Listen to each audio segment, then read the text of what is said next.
I'm just going to do a simple applesauce process for you using apples and water. Now I know that these apples have a high sugar content because I tasted them, so I know that my applesauce doesn't require any added sugar. But if I were using crab apple like this, they're pretty tart. I would add some sugar to it.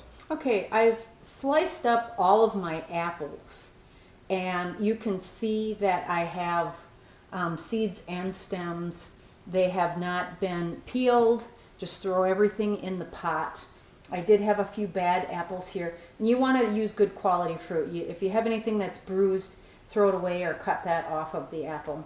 I've added about 1.5 cups of water to my 10 pounds of apples here, and the purpose of the water is just to simply help to cook the apples down until they get soft. So what I'm going to do is I'm going to bring this up now to about medium-high heat. I'm going to keep my eye on it, cover it up, come back and give it an occasional stir until the apples are nice and soft.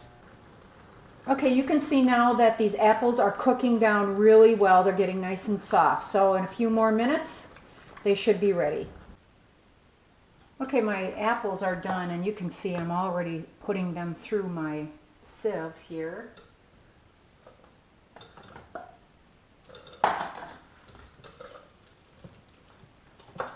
When I get done, I'll come back and we'll start putting them into the jars.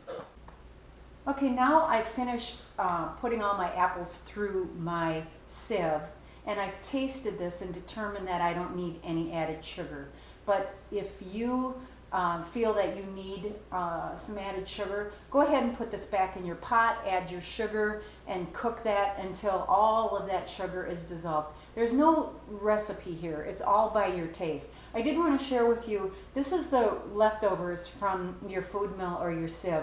And I like to promote composting because it's one of the best things that you can do for your garden soil. I also have my water over here, and I'm starting to bring that up to a simmer. So now I have the last of my applesauce in my jars, and if you have any air bubbles in here, just use a knife and work those out. You need 1/2 inch of head space for your jars. So give the tops a quick wipe, assemble your lids. Now you don't want to crank these down really tight, just turn them so they're firm. I have my water simmering here, and I'm going to start putting those in the canner. Okay, now that the water's come up to a boil, this is when the processing begins. So for my altitude, it's going to be 15 minutes. Earlier, I moved these jars to a cooling rack. They've been sitting out for at least 4 hours now. Came back and checked them. Make sure there's no give in those lids. Now, if you end up having any give in the lids, you'll have to put those jars into the refrigerator. Then try to consume the applesauce within about 2 weeks. Otherwise, these are ready to go for long-term storage into the pantry in a cool, dark place. They'll last for well over a year. If you like this video, I hope you give me a thumbs up, and I'll see you next time.